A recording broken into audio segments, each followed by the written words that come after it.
Hey there, everybody. Welcome back to another edition of You'll Go Down in History. That was lovely how you sang that, like you always do. Yeah. My friends downstairs unfortunately gave me their germs. We teach them to share, and they shared their germs. So thoughtful. I'm currently battling a case of laryngitis right now, so you get to take the lead on this so our friends at home don't have to listen to this. But you're stuck listening to me. That's what it means. It's fine. It's fine. It's God's word. What can go wrong? But we will be praying for your quick healing because it doesn't sound very fun.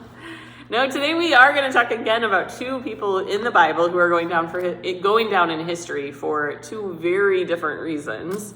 One goes down in history for making excellent choices and being a really great person, and the other one does not go down in history for such a thing. And in fact, her name is very synonymous with not very good things when you talk about her. So some things transcend years and generations and Bible times Lots of years. to keep her in history for not so good of a reason. So this week we're talking about two women. Last week we talked about two men, two disciples.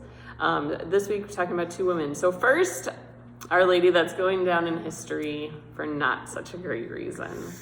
And once I say her name, you will instantly know why. But we are talking about Jezebel. Yep. Jezebel is a name today that is synonymous with not making good choices. It's a name that people tend to use when they are not talking favorably about someone. And that is because Jezebel used her position to influence people of power in not such great ways.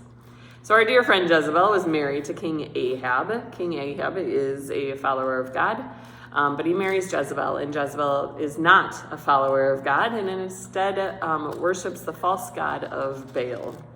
And she then uses her position as Ahab's wife to influence him to also become a worshiper of Baal. She turns him away from the one true God into one of the false gods.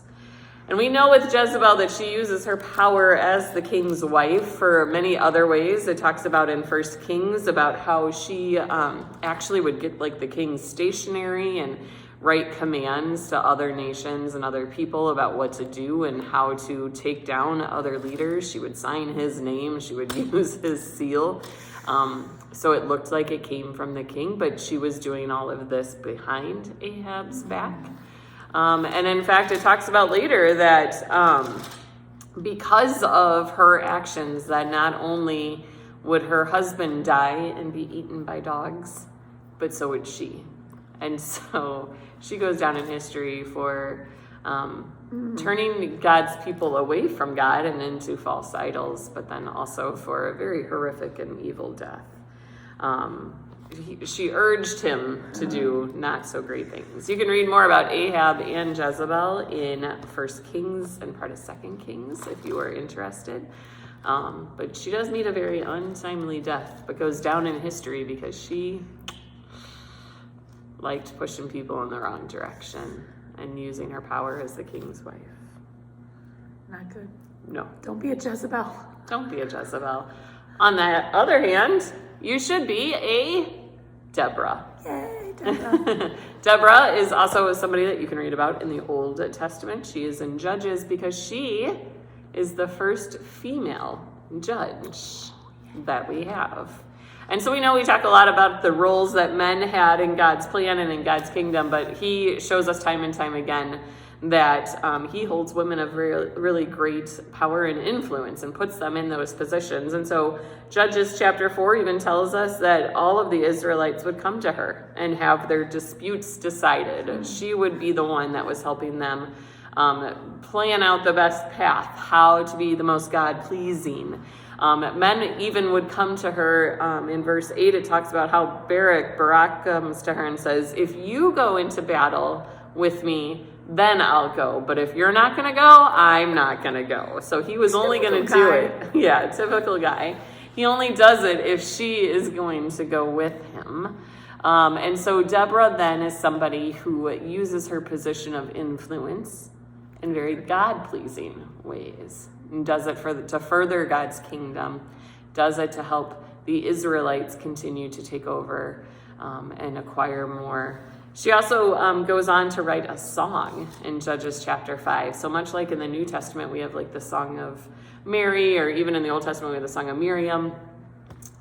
She goes on to write a song too. It's not one that's super familiar. Like, we haven't put it to music and thrown it in anything. You didn't but create it? I should. That's what we'll do this afternoon. I'll let you sing it today. Song of Deborah is a silent one. Yes. It's a read along. Judges chapter 5. But yes, so Deborah uses her position of influence for good instead of evil, whereas Jezebel used her position of influence for evil. And so both our ladies will go down in history for very different reasons. So be a Deborah, not Be a Jezebel. Deborah. Yes, don't be a Jezebel. All right. Well, we will see you next week on You'll Go Down in History, and hopefully I'll have a voice back as we inch just a little bit closer to Lent. We're almost there. Just a couple more weeks. March 5th is Ash Wednesday, so we then hope you'll join us for a Lenten series, and then we'll go from there. All right. We'll see you then.